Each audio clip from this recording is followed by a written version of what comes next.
اگر تم میرے باپ کے گھر کو ڈھاتے برباد کرتے ہو تو دراصل مجھے برباد کرتے ہو، اگر میرے باپ کے گھر کی بے حرمتی کرتے ہو تو دراصل میری بے حرمتی کرتے ہو، اگر تم میرے باپ کی نسبت دولت کو زیادہ عزیز رکھتے ہو تو دراصل تم میری بربادی کو عزیز رکھتے ہو۔ کیا کیا تم؟ چاندی کے 30 سکوں کے افسوس کا سودا کر دیا۔ لہذا اس کی بات کے دوہرے معنی تھے۔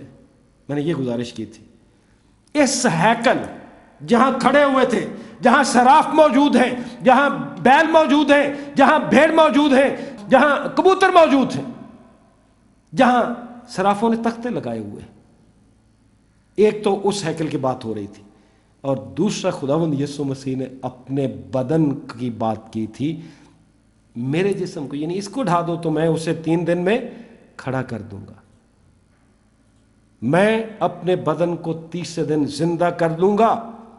جو کچھ یسوع نے یوحنا رسول کی انجیل کے 10ویں باب کی 17ویں اور 18ویں آیت میں کہا وہ سنیے، میں اپنی جان دیتا ہوں تاکہ اسے پھر لے لوں، کوئی اسے مجھ سے چھینتا نہیں، بلکہ میں اسے آپ ہی دیتا ہوں، مجھے اس کے دینے کا بھی اختیار ہے اور اسے پھر لینے کا بھی اختیار ہے۔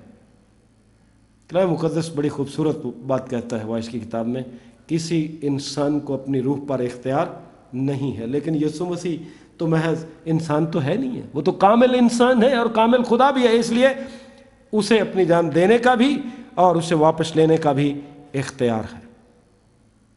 وہ اپنی جان ہمارے گناہوں کے لیے دیتا ہے اور اسے واپس لیتا ہے۔ جب وہ اسے ختم کرتے ہیں تو وہ 3 دن میں اسے پھر کھڑا کر دیتا ہے۔ اس کے علاوہ اس کے معنی یہ بھی ہیں کہ وہ دنیاوی یا مادی ہیکل جو برباد کر دی جائے گی، یسوع اسے 3 دن میں ان معنی میں کھڑا کر دے گا کہ اب اس ہیکل کا وہ عوضی ہوگا۔ توجہ دے کے سن لیجئے، پھر نہ کہنا کہ پادری صاحب پتہ نہیں کدھر چلے گئے، ہمیں سمجھ نہیں آئی۔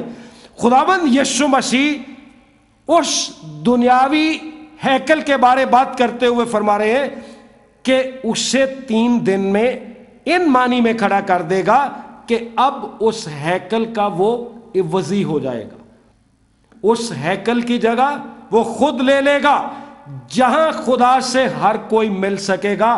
ہیکل عبادت کی جگہ ہی تھی نا، ہیکل کیا نام ہے، خدا سے ملنے کی جگہ ہی تھی نا، تو خداوند نے تو وہ جگہ ہی تبدیل کر دی، وہ اس کا عوضی ہو گیا۔ اس لیے خداوند نے کہا کہ اس ہیکل کو ڈھا دو تو میں اسے 3 دن میں کھڑا کر دوں گا۔ جہاں خدا سے ہر کوئی مل سکے گا اور اس سے رفاقت رکھ سکے گا، اور جو کچھ اس نے متی رسول کی انجیل کے 12ویں باب کی 6 آیت میں کہا تھا وہ یاد رکھیے، میں تم سے کہتا ہوں کہ یہاں وہ ہے جو ہیکل سے بھی بڑا ہے، اور یہاں بھی وہ اپنے بارے بات کر رہا تھا۔ آج عزیز بہن بھائی، خداوند یسوع مسیح جو مردوں میں سے جی اٹھا، اس سارے پیغام میں آپ کو بتانا یہ چاہتا ہوں کہ یسوع میرے لیے، آپ کے لیے ایک نئی ہیکل ہے۔ مردوں میں سے جی اٹھنے والا یسوع کیا ہے؟ ایک نئی ہیکل ہے۔ اس نے جو بات کنویں پر کھڑی عورت سے کہی تھی وہ آپ کو یاد ہے؟ اے عورت، میری بات کا یقین کر کہ وہ وقت آتا ہے کہ تم نہ تو اس پہاڑ پر باپ کی پرستش کرو گے اور نہ یروشلم میں، مگر وہ وقت آتا ہے بلکہ اب ہی ہے کہ سچے پرستار باپ کی پرستش روح اور سچائی سے کریں گے۔ دوسرے الفاظ میں ہم کہہ سکتے ہیں کہ حقیقی پرستش یروشلم یا کسی اور جگہ سے منسوب نہیں ہوگی، بلکہ یہ روح اور سچائی کے ساتھ منسوب ہو جائے گی۔ اور سچائی کون ہے؟ خداوند یسوع مسیح۔ یسوع کا کہنا ہی یہ تھا، میں نئی ہیکل ہوں، جب میں مردوں میں سے جی اٹھوں گا تو دنیا کے ایک ایک کونے سے میرے وسیلے سے لوگ خدا کے پاس آئیں گے۔ ایسی تحریک مقامات کی بجائے